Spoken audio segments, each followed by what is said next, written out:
क्या आपने कभी सोचा है कि लोग दूसरे देशों में कैसे रहते हैं और वहाँ बच्चों के पसंदीदा खिलौने क्या हैं? गैप माइंडर की सह संस्थापक अन्ना रोसलिंग रोनन लून ने द डॉलर स्ट्रीट इनिशिएटिव की शुरुआत की थी, जिससे लोगों को यह एहसास दिलाकर जोड़ा जा सके कि हम सभी की बुनियादी जरूरतें एक ही हैं, लेकिन उन्हें पाने के रास्ते अलग अलग हैं। फोटोग्राफर्स की टीम के साथ उन्होंने 50 देशों के 264 से अधिक घरों की ऐसी वस्तुओं को डॉक्यूमेंट किया जो उन परिवारों के लिए बेशकीमती थी। न केवल इन परिवारों के जीवन की ये अतरंग झलकें आपको ये बताती हैं कि लोग कैसे रहते हैं, बल्कि उनके बच्चों के प्रिय खिलौने वास्तव में आपको सोचने पर मजबूर कर देंगे।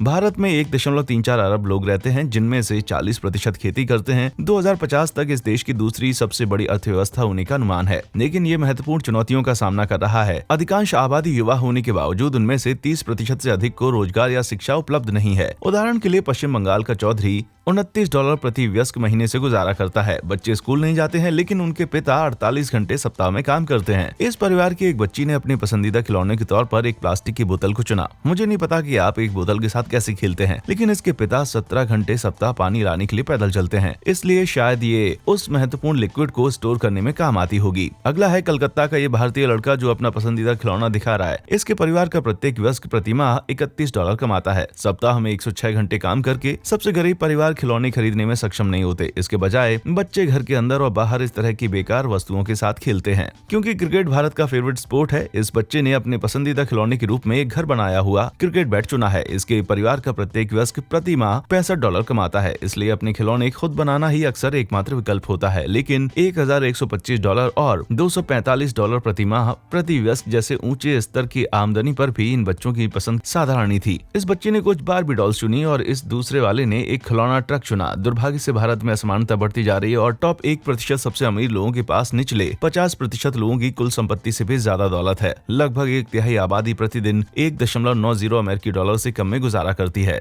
इसी महाद्वीप का दूसरा देश जिसकी स्थिति थोड़ी अधिक चिंताजनक है वो है फिलिस्तीन, जहां 2017 में बेरोजगारी की दर 27% थी। 2011 में कहा गया था कि लगभग 21% फिलिस्तीनी एक दिन में $5.50 अमेरिकी डॉलर से कम कमाते हैं। हालांकि $112 प्रति महीने की आमदनी वाले जायरा परिवार को ये चिंता अपने बच्चों के लिए सीमेंट और गर्म कपड़े खरीदने के सपने देखने से नहीं रोकती है। इस परिवार के लिए बेशकीमती खिलौना एक प्लास्टिक की बोतल है, जिसके साथ ही बच्चा मजा कर रहा है। लेकिन चीन ने तेजी से आर्थिक परिवर्तन देखा है, जिसमें 20 वर्षों में औसतन 9.5% की वृद्धि हुई है। चीन दुनिया का सबसे बड़ा निर्माता देश है और वस्तुओं का एक्सपोर्टर रहा है, इसलिए इसमें कोई आश्चर्य की बात नहीं है कि ये देश दुनिया की दूसरी सबसे बड़ी अर्थव्यवस्था है और यहाँ वेतन की दरें कभी कभी यूरोप से भी ज्यादा होती हैं। दुर्भाग्यवश कार शेयरिंग मोबाइल ऐप की लोकप्रियता के कारण टैक्सी ड्राइवर टिएकाई जाओ की कमाई आधी हो गई है। फिलिस्तीनी परिवार के विपरीत जो गर्म कपड़ों का सपना देखते हैं, एक बात जो तियाकाई के परिवार को परेशान करती है वो ये है कि उनके घर का हीटिंग सिस्टम सर्दियों के दौरान कम पड़ जाता है। 3 लोगों का ये परिवार $2,235 प्रति महीने की आय पर बीजिंग में रह रहा है और उनके बेटे का प्रिय खिलौना है ये मिलिट्री टैंक मॉडल। फिलीपींस की अर्थव्यवस्था हाल ही में सुधरी है, बावजूद इसके कि यहाँ इन्वेस्टमेंट कम है, बुनियादी ढांचा घटिया और फैक्ट्रियां कम हैं। उनके मुख्य सेक्टर हैं सर्विस और कृषि। फिलिपिनो दादी जैकुलिन ऑर्गो रेस अपनी बेटी और 5 पोते पोतियों को पालने के लिए 40 घंटे प्रति सप्ताह सिगरेट बेचने का काम करती हैं। इससे $98 की मासिक आय होती है, जिसमें से लगभग आधा पैसा भोजन पर खर्च हो जाता है। इस घर के पसंदीदा खिलौने ये एक्शन किरदार हैं। दादा दादी फ्लोरेना और डिविना कैलिस्टो भी लड़ाकू मुर्गे बेचकर अपनी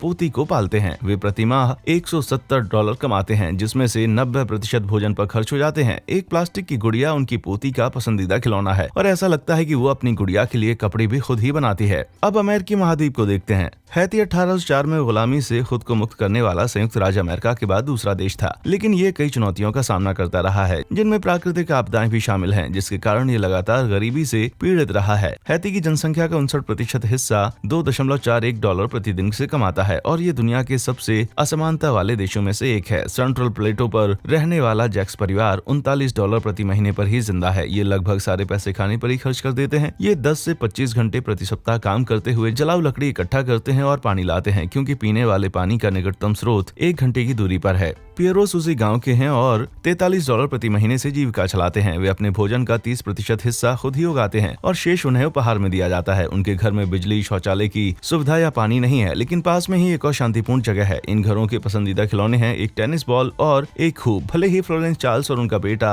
$106 प्रति महीने की ऊंची आमदनी कमाते हैं, वे दोनों 2010 के भूकंप के विस्थापित लोगों के लिए बनाए गए शरणार्थी शिविर में एक तंबू में रहते हैं। उनके बेटे का पसंदीदा खिलौना एक हैंडहेल्ड गेम है। इसके विपरीत संयुक्त राज्य अमेरिका दुनिया की एक प्रमुख आर्थिक और सैन्य शक्ति है। 2017 में यहाँ औसत घरेलू आय $61,372 सालाना थी। एक सैंपल ये है। मैकेंटियर्स की $855 प्रति माह की आय है, जो माता लॉरा के यूनिवर्सिटी प्रोफेसर के कार्यभार के हिसाब से बदलती रहती है। वो, उनके पति और 3 बच्चे 4 बेडरूम वाले घर में रहते हैं, जिसमें सीसा संक्रमित पाइप हैं, इसलिए उन्हें पीने और पकाने के लिए बोतल वाला पानी उपयोग करना पड़ता है। प्रिय खिलौना है ये लेगो सेट। इससे लगभग 4 गुना आमदनी पर थेरेसा, उसके मंगेतर रेजिनाल्ड और उनके 2 छोटे बच्चे पेंसिल्वेनिया में एक 3 बेडरूम वाले घर में रहते हैं। उनके पास बिना रुकावट के बिजली है, घर में पानी की सप्लाई है और इंडोर टॉयलेट की सुविधा है। दोनों माता पिता कुल मिलाकर 40 घंटे प्रति सप्ताह काम करते हैं और अपनी शादी के लिए पैसे जमा कर रहे हैं। इस घर का सबसे ज्यादा पसंद किया जाने वाला खिलौना आईफोन है। थोड़ी खेल की बात करें तो हार्वर्ड परिवार का प्रिय खिलौना बेसबॉल गियर का एक सेट है। ये परिवार $4,650 प्रति माह कमाता है और पैसे जोड़ रहा है ताकि वेकेशन पर जा सकें और अंततः एक वेकेशन का घर खरीद सकें। थोड़ा दक्षिण की तरफ जाने पर बोलीविया, जो संस्थानों से समृद्ध होने के बावजूद गरीबी, सामाजिक अशांति और अवैध ड्रग्स की गतिविधियों से ग्रस्त है। ये हाइड्रोकार्बन सेक्टर पर बहुत अधिक निर्भर है, लेकिन कीमतों में गिरावट और एक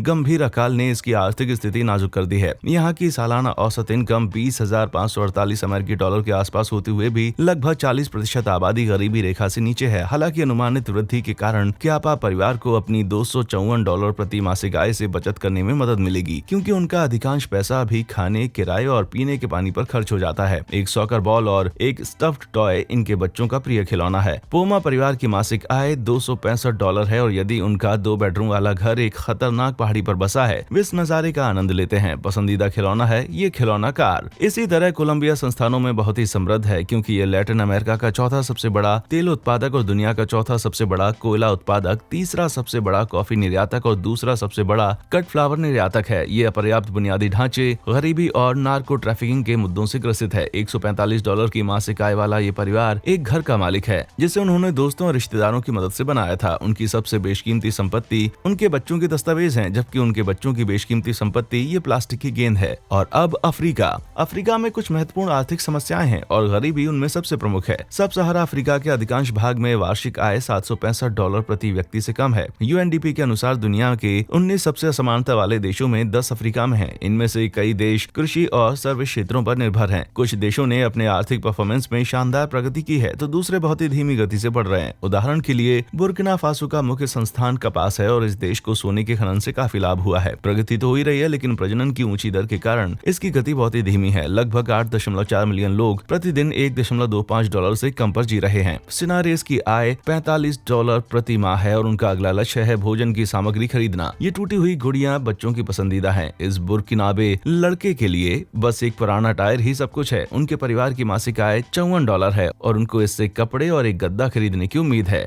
बुरुंडी मुख्य रूप से कॉफी और चाय का निर्यात करता है। कुछ सुधार लाए गए हैं, लेकिन खराब सरकार, गरीबी की ऊंची दर और खराब शैक्षिक स्तरों के कारण आर्थिक सुधार पास नहीं हो पाए। काबरा परिवार के इस बच्चे को ये सूखा मक्का किसी भी निर्मित खिलौने से अधिक मजेदार लगता है। ये परिवार 84 घंटे प्रति सप्ताह खेती करके सिर्फ $29 प्रति महीने कमाता है। कोट डी लॉवरे दुनिया का सबसे बड़ा कोको बीन उत्पादक है, एक्सपोर्टर भी है। 2018 से पहले 5 वर्षों तक इसकी विकास दर दुनिया में सबसे अधिक थी, लेकिन मात्र एक साधारण जूता है जो कोन परिवार के बच्चों को खुशी देता है। इनकी आमदनी है $61 प्रति माह, जो 236 घंटे प्रति सप्ताह कसावा की खेती करने से और उसे बेचने से होती है। केन्या और नाइजीरिया अफ्रीका की 2 सबसे बड़ी अर्थव्यवस्थाएं हैं, जिनके अनुमानित जीडीपी क्रमशः $70 बिलियन और $594 बिलियन है। लेकिन हाइड्रोकार्बन से समृद्ध नाइजीरिया के लिए आय असमानता चरम स्तर पर पहुंच गई है। हालांकि फेवरेट खिलौनों की पसंद इतनी गई गुजरी नहीं है। ये नाइजीरियाई बच्चे इन लकड़ी के खंभों की सहायता से सीधे पॉइंट पर पहुंच जाते हैं। उनका परिवार $124 प्रति महीना कमाता है। $3,268 प्रति महीना वाले किमाती परिवार में एक टैबलेट कंप्यूटर पसंदीदा है। रवांडा की अर्थव्यवस्था में पिछले साल साल 8.9% की वृद्धि हुई। ये देश खुद ही अपने बजट का लगभग 84% खर्च उठाता है, जो दशक पहले के 36% से अधिक है। रवांडा के बच्चों को प्रकृति से खुशी मिलती है, इसलिए इन पत्तियों और इन लकड़ी की स्टिक को अपने प्रिय खिलौनों के रूप में चुनते हैं। इनके परिवार क्रमशः $72 प्रति महीना और $251 प्रति महीना कमाते हैं। ट्यूनीशिया के विकास में सुधार तो हुआ है, लेकिन इस देश को अपनी 30% बेरोजगारी दर जैसे मुद्दों से निपटने की आवश्यकता है। इस ट्यूनीशियाई लड़के का पसंदीदा खिलौना ये स्कूटर है। उसका 4 लोगों का परिवार एक सिंगल बेडरूम वाले घर में $218 प्रति महीने की आय पर गुजारा करता है। जिम्बाब्वे में प्रति व्यक्ति $1970 जीडीपी है और बड़े पैमाने पर भ्रष्टाचार और विनाशकारी आर्थिक नीतियों के कारण ये गरीबी में डूब गया है। एंटोनियो परिवार $41 प्रति महीने पर रहता है और ये रेट्रो टॉय कार बच्चों का पसंदीदा खिलौना है। इस हाथ से बनाई हुई गेंद के साथ माजरू परिवार के बच्चे थोड़ा और जुगाड़ू हो जाते हैं। उनके पास $34 प्रति महीने की आय है और हर हफ्ते लकड़ी और पानी इकट्ठा करने में घंटों बिताते हैं।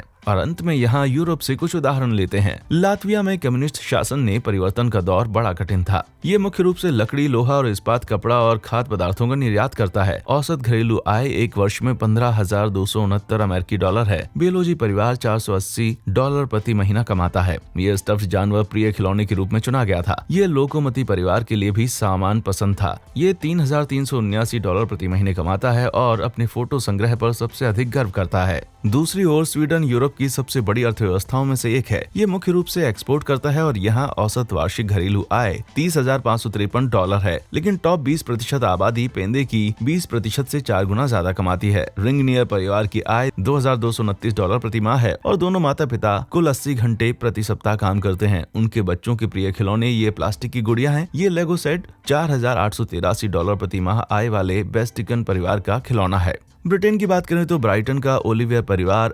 $1,890 प्रति माह कमाता है। उनके पास निर्बाध बिजली, घर के अंदर पानी की आपूर्ति और शौचालय की सुविधा है। भोजन खरीदने पर उनके आय का केवल 30% खर्च होता है, इसलिए वे इस Xbox जैसे अधिक रोचक खिलौने खरीदने में सक्षम हैं, जो उनके बच्चों के पसंदीदा खिलौनों में से एक है। अब यूक्रेन पर आते हैं, जो दुनिया के टॉप गेहूं उत्पादकों में से एक है और औद्योगिक और ऊर्जा उत्पादकों का एक्सपोर्ट भी करता है। लेकिन यहाँ भ्रष्टाचार एक गंभीर मुद्दा है और ये यूरोप के सबसे गरीब देशों में से एक है। क्रिवकॉस एक किसान और एक क्लीनर के रूप में कुल 100 घंटे प्रति सप्ताह काम करके $476 प्रति माह कमाते हैं और उनके 14 साल के बेटे ने एक सेलफोन को अपना पसंदीदा खिलौने के रूप में चुना है। ड्यूडाकोवस का बेटा अपने पसंदीदा खिलौने के रूप में एक लेगो कलाकृति चुनता है। 5 लोगों के इस परिवार की आय $669 प्रति माह है और ये 2 बेडरूम वाले किराए के घर में रहते हैं, जहाँ ऐसी बदबू आती है जिससे उनके बच्चों को एलर्जी होती है। इन बच्चों की पसंद आपको न केवल ये बताती है कि लोग वास्तव में रहते कैसे हैं, बल्कि ये हमें कुछ मूल्यवान सबक भी सिखाती है। सबसे पहले, एक खिलौने की कीमत इस बात का सबसे अच्छा सूचक नहीं है कि बच्चा इससे बहुत ज्यादा एंजॉय करेगा। दूसरा, हमारे पास जो कुछ भी है हम उससे खुशी पा सकते हैं। हम उसके साथ बहुत ही रचनात्मक और जुगाड़ू भी हो सकते हैं। इसके अलावा कम एक रिलेटिव शब्द है। एक व्यक्ति के लिए जो बहुत कम है वो दूसरे के लिए बहुत ज्यादा हो सकता है। अंत में आमदनी ना कि स्थान ये निर्धारित करता है कि लोग कैसे रहते हैं, लेकिन इससे भी महत्वपूर्ण इससे ये साबित होता है कि इस दुनिया के अलग अलग क्षेत्रों में समानताएं लगातार बढ़ी हैं। शायद हमें कुछ ऐसे तरीकों पर पुनर्विचार करने की आवश्यकता है जिससे हम लोगों को गरीबी से बाहर निकालने में मदद कर सकें और अधिक समान दुनिया बनाने के तरीके खोजने की शुरुआत कर सकें। जैसा कि नेल्सन मंडेला ने एक बार कहा था,